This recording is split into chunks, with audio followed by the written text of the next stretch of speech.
साधं उदाहरण तुमच्या पुढाच घ्या, मला तर हसू झालं. 35 वर्ष नाही दिलं होतं.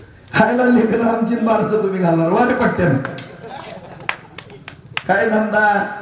माझ्या हातात पोरं आहेत मित्रांनो, मी चॅलेंज देतो त्यांना, दोघं कोण बोलले त्यांना.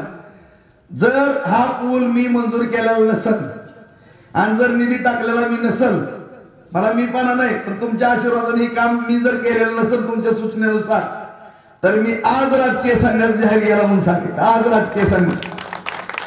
आणि जर तुम्ही केलेला असेल तर मी राजकीय संन्यास जाहीर करतो. आणि जर मी केलेला असेल तर तुम्ही करणार का त्याचं या ठिकाणी उत्तर मला द्या. फक्त उत्तर द्या. चॅलेंज आहे माझं. मी राजकीय संन्यास घ्यायचा ना तर तुम्ही खोटं बोलू नका, जनतेची दिशाभूल करू नका.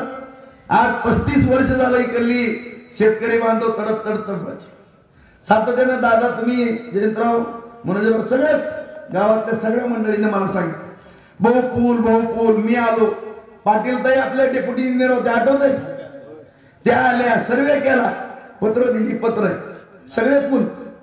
उपळे तुम्हालाच आहे, श्रीपत पिंपरीचा आहे, पिंपळगावचा 10 पिंपळगावचा आहे, साऱ्याचा आहे. जेवढे पत्र आहे ती बघा तुम्ही. फडणवीस साहेबांचे शेअर आहे त्याच्यावरती. चव्हाण साहेबांकडनं ही मंजुरीची ऑर्डर भेटली 5,76,49,000ची ऑर्डर आहे. सगळ्याच्या घरोघरी पाठवतो, कधीचं पत्र आहे कधीच ही मंजुरी. अख्ख्या बार्शी तालुक्यात 1 कोटी रुपये तर निधी आहे का मला सांगा तुम्ही. उपळे तुम्हाला किती दिलं बाबा, सरपंच उपसरपंच दिलं काय. अरे बाबांनो, त्यांचा निधी सुद्धा खर्च झाला नाही.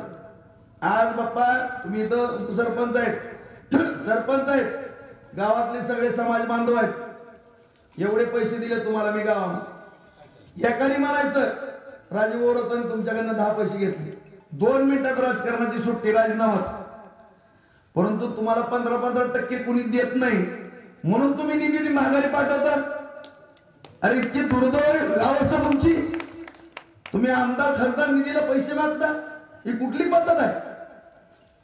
अरे ज्याच्या जीवावरती 4 कार्यकर्ते आपल्या मागे फिरत असतात, त्याला वाटत असतं की मला एखादं काम मिळावं, मला 10-5 हजार रुपये मिळावं, 50 हजार मिळावं. त्या कार्यकर्त्याकडनं सुद्धा तुम्ही 5-50 हजाराची अपेक्षा करता. काय तुमची काय अवकात आहे तुमची. आणि इथनं वर टाळा बोलायचं का दुसरी गपची बसतात म्हणून का आम्हाला बोलता येत नाही. तुम्ही सांगायचं टा मी दिली, कुठं जॅकच उचलला, ही काम आहे. अरे त्याच्यापेक्षा म्हशी बाजारला ना तुम्ही, म्हशी बाजाराला माणसं कमी आहेत, खासदाराचं काम ते आहे. अरे तुमची कामं काय, मोठमोठे प्रोजेक्ट आणायचे, पूल आणायचे, दळणवळणाची साधनं निर्माण करायची, MIDC आणायची, कारखानदारी उभा करायची, तरुणाच्या हाताला काम द्यायचं, बँकेतनं फायनान्स उपलब्ध करून द्यायचं. ही कामं तुमच्या आमदार खासदाराची असतात. टिंगल टवाळकीची कामं असतात. काय तरुण पोराला भुलवायचं, रेकॉर्डिंग करायचं, सांगायचं मी अमुक केलं.